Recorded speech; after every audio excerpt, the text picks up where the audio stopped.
Hi everybody, it's Eileen from Now There's a Crafty Idea, and I'm here with Tag Tuesday. So welcome to Tag Tuesday.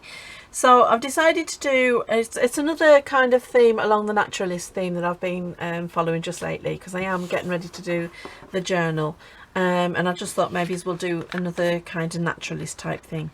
So I made this, and I've used the blanks from when I've been cutting out these lovely little shapes, and it's just on a Cuttlebug, and they're just a die cut, and all I've done is I cut it out, and then the paper itself I kept it, and I'll show you with this one.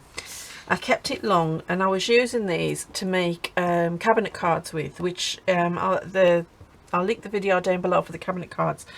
And I thought, well, why not make something else with them, because they are beautiful, and I do like these blanks, and because of the way the die cut is, I kind of think that the reverse image is even more beautiful than the original cutout, which I use those in all sorts of different ways. But anyway, I thought I'd make a tag out of it. So I've started off with just this, and this is like I said, it's just the blank from where I've cut out the die cut, and I've left it long, and so that it's turned into this kind of, like, it's almost like a cabinet card shape, but a little bit longer, because I wanted this tag to be quite nice and tall. And so I've got that, and the first thing I'm going to do, I need to put a back on it. So I've got this print out, and this is, I'm sure it's called from Vectoria Designs. I'll put a link below so you can see, and it's out of one of the kits that I got. I think it's, I don't know if it's a steampunk kit, I'm not sure. I'll have to look it up, and I'll put it down below. So what I did, I printed it out, and you get two on the page. So I've just glued one, I've glued them back to back, because I like this, and I want that to be the background for the actual piece. But I also like this piece here, the journal bit, so I actually want that to be the back that you can journal onto. So on this one, I've just used coffee dye paper, as you can see, which is great, and it's going to make a lovely journaling space, but I just wanted this one to have that on. To be fair, I was looking through my printouts, and I saw it, and I just thought, what a lovely card that would make. So I'm just going to glue this onto there, and then we'll get on with the rest. And these are really simple, quick tags to do. You could sit and make a bunch of them.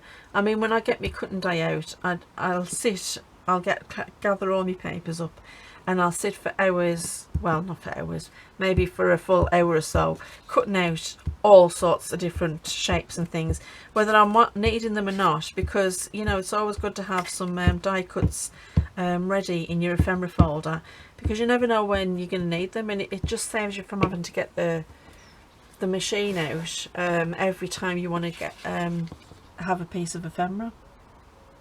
So I'm just going to try and line this up, because I do want to save that journal spot for the top of my tag. So let's just give this a really good press down, and then we'll cut round it. And having the two pieces of paper backed onto each other, it's giving it a little bit of extra structure as well, so the tag itself is going to be nice and structured. And this is scrapbook paper that I've used to cut it out of. Like I say, I'll just sit with my 12 by 12s, because I've got quite a few now, and just cut out loads of different shapes and things. And as you're cutting things out, and you see the blanks from what you've cut out, you start to get ideas, which is exactly how I got the idea for the cabinet cards. It was looking at the blanks that I was cutting out and thinking, well, actually they're quite interesting if I left that a little bit longer.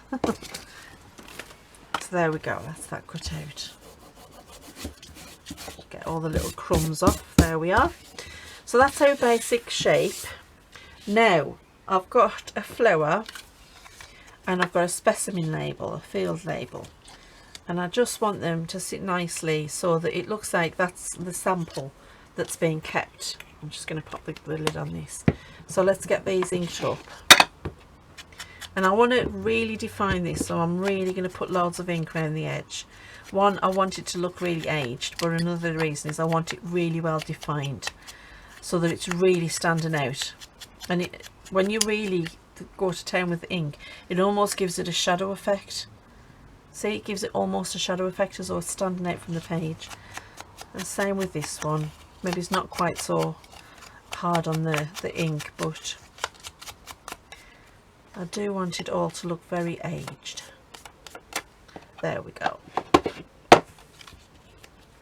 Okay, now on this one I've backed it with, so this one's backed with some card, and I thought that I might do the same with this one, but I found another die cut, and it's really dark and it's got like a leathery effect, and I just thought it really stands out, and I quite like the way it looks. It's quite good. So let's get on. I don't think I'm going to need to ink the backing card because it's quite dark anyway. Oh, I need a cloth. I've got goobers, I've got glue goobers. There we are, that's better. Right, okay, let's just get this on. It's a daisy. Come on out, glue.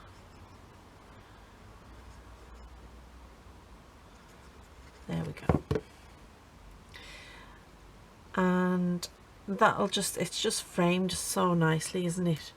I just like the way it's all framed. That's why I like these negatives of the cutouts. They're quite good.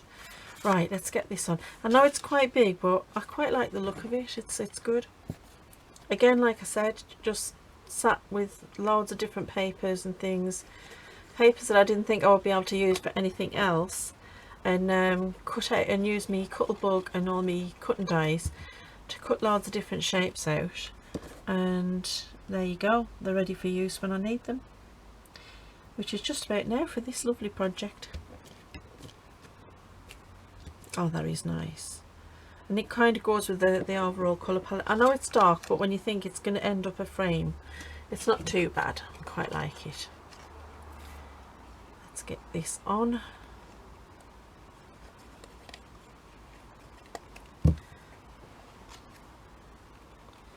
And then there we go. I'm liking that. I'm liking it a lot. Right, now let's just cut this into its tag.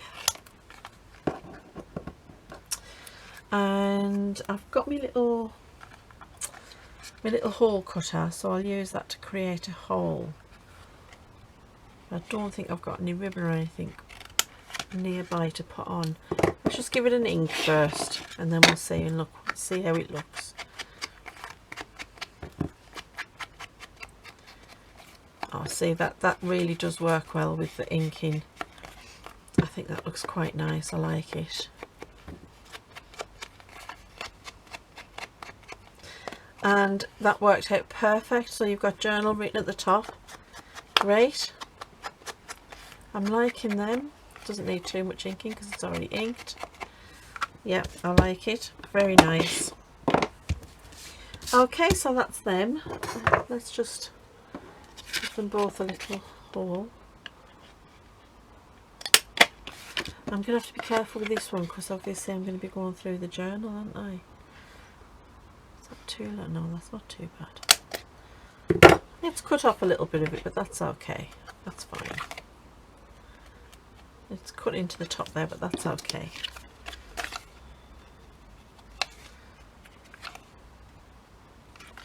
There we go. Right. I don't think I've got any ribbon nearby. In fact, I know I haven't. I'll have to get some little ribbons to pop on there. I'll do that off camera. But that's basically our lovely. It's a little bit out of there we go. That's better. That's basically our tag for Tag Tuesday, and I quite like the way they look. I'm really enjoying this like naturalist kind of vibe that I've got going on at the minute. It's quite nice. I'm liking the way these are turning out. So yeah, give that a go, and I hope you've enjoyed that. It's just a quick one, so I hope that's something that you're going to give a go. Like I say, get your Cuttlebug out if you've got one and just sit and cut out loads of shapes, because you never know how you're going to get inspired by them.